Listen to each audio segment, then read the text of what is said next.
¿Qué tal? Buenas noches. Sean ustedes bienvenidos a este espacio de conversación de nombre Punto de Fuga con el gran maestro Pablo Iriart. ¿Cómo está, mi querido maestro? ¿Cómo le va? A usted, distinguido profesor, En qué gusto estas saludarlo. épocas del manglar del delirio. En el manglar del delirio en que nos movemos. Qué gran frase de este escritor, ¿verdad, maestro? Una maravilla.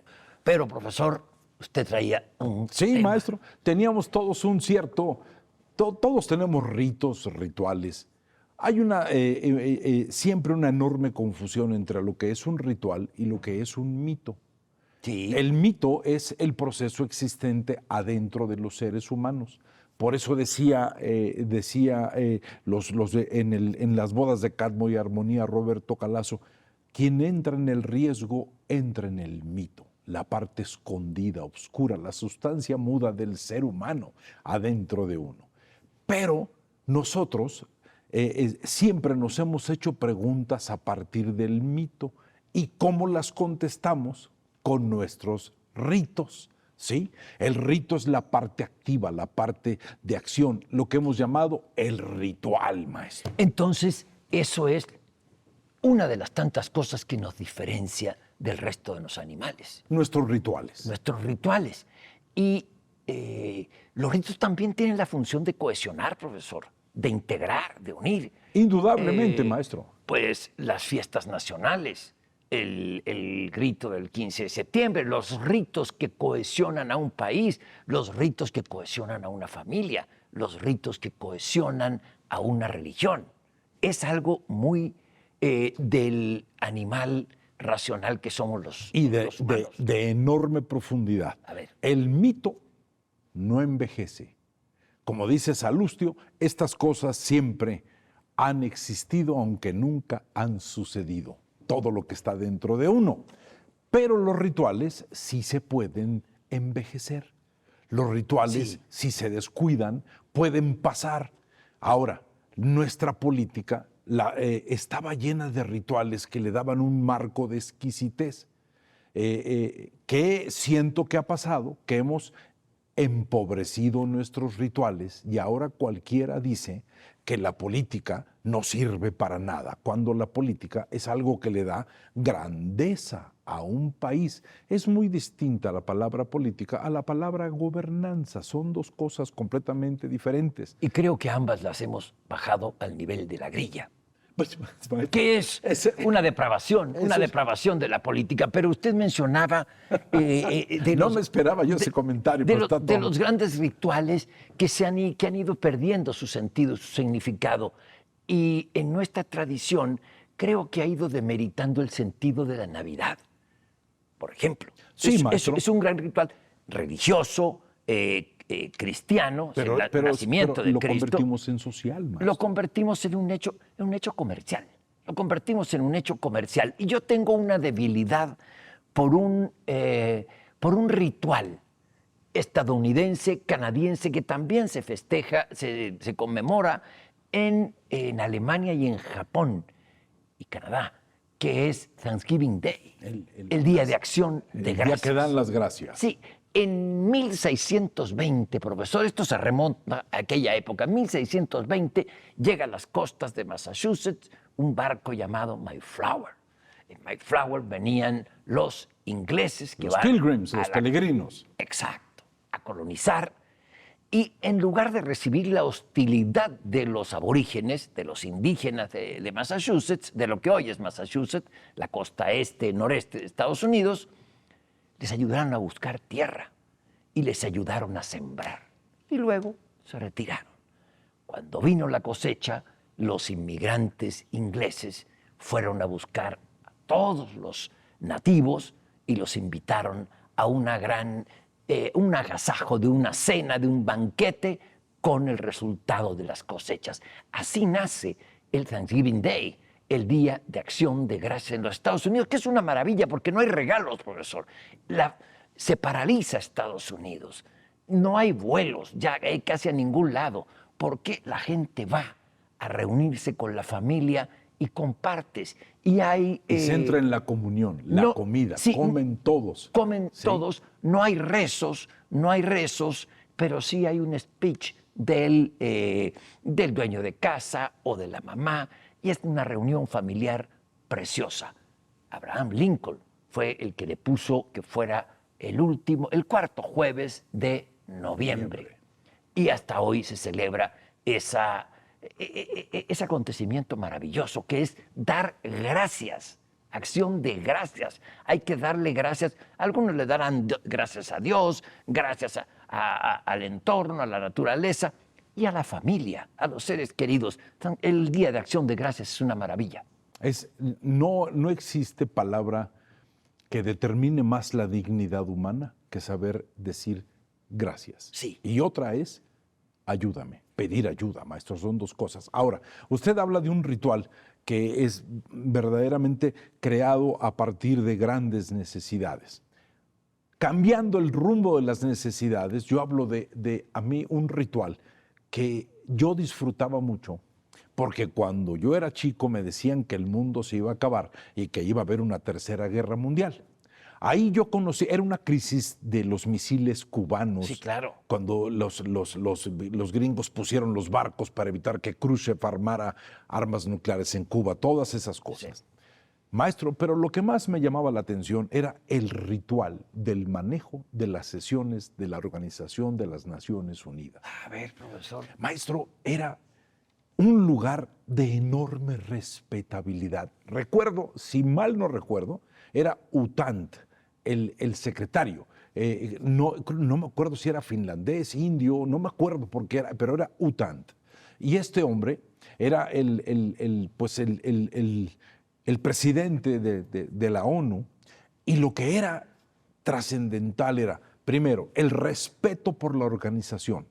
Segundo, la forma en que se llevaban a cabo las sesiones.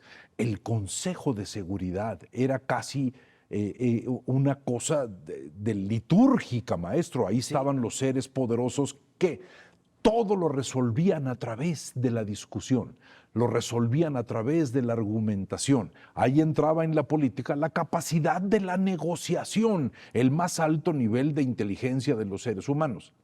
Las imágenes que sucedieron en la ONU cuando yo era pequeño, Khrushchev pegando con el zapato, enloquecido porque estaba enojado, Fidel Castro pegando de gritos durante un tiempo, ahí los mensajes de la señora Roosevelt, lo que a mí me tocó ver de las reuniones estas que veíamos y que leíamos en los periódicos, de cómo era el Consejo de Seguridad, de las palabras que se usaban, me hace pensar que la organización es un ritual que está envejeciendo, que no le estamos dando la vitamina necesaria emocional para que esa organización siga teniendo el gran significado, y que hemos perdido como seres humanos capacidad de negociación, arma para poder vivir en serenidad con otras personas. Sí, lo que usted dice es muy, muy certero. Si no se conservan ciertos cánones de respeto a normas y tradiciones formales en algunos casos,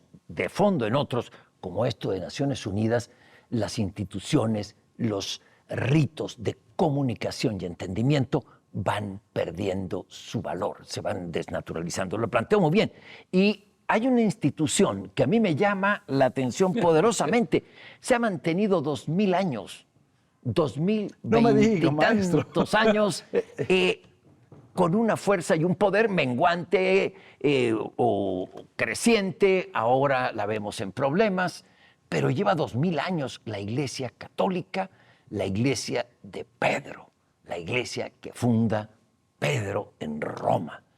Y tiene sus ritos y sus tradiciones. He cubierto la elección de 2 papas. Le han tocado 2 o 3, maestro. 2. Yo lo he visto a usted ahí y son momentos inolvidables. Inolvidables. A mí el rito, hay uno, es puro ritual, es puro ritual. Tal vez, a lo mejor es solamente ritual. Pero cuando muere un papa, el papa siempre nombra en vida a un cardenal camarlengo, que es el que se hace cargo de la Santa Sede cuando el papa ha muerto.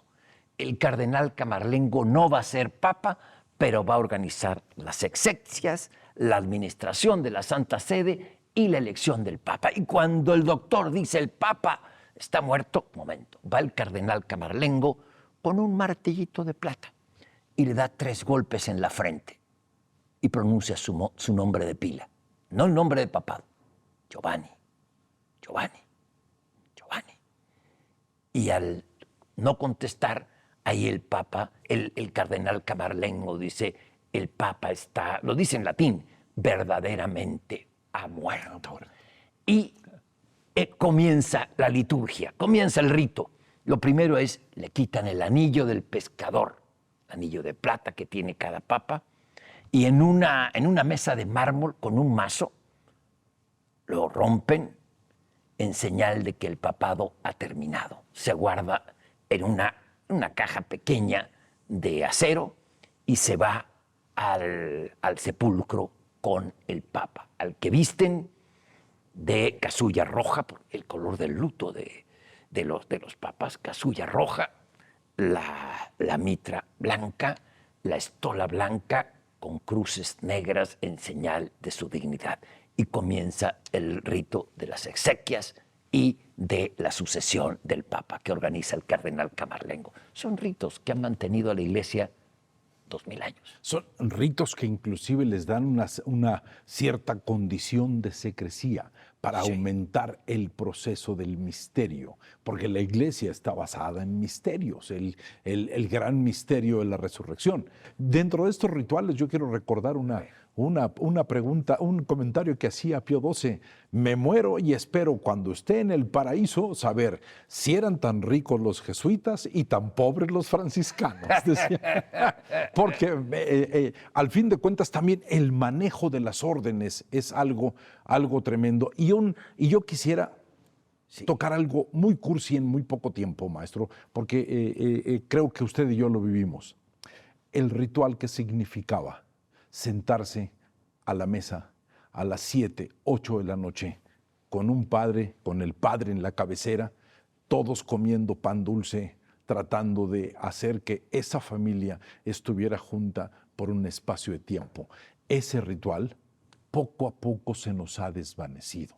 No tiene nada de cursi, profesor. No, perdóneme, maestro, pero es que yo crecí con eso y poco a poco se nos fue difuminando y llegó un momento que cuando estábamos recién tocando la adolescencia, yo sentí que todo esto por excesos de trabajo, cosas, se nos difuminó.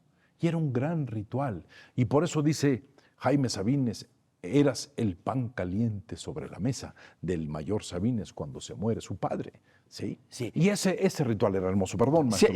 No, se ha ido perdiendo, entre otras cosas, que es muy, muy lindo lo que usted plantea, profesor. La unión, la comunión familiar. Escucharse y con el debido respeto a los padres y de los padres a los hijos. Una belleza las reuniones familiares, la comida, la cena que usted plantea y también uno de los elementos que ha funcionado para ir desintegrando todo eso son las redes sociales que supuestamente están para comunicarnos y han creado un fenómeno disruptivo de la comunicación familiar, pero ya me extendí, profesor. Y de benditas no tienen nada, maestro. Mil gracias por el tiempo, pues es parte de la modernidad. Y solamente quiero cerrar con algo.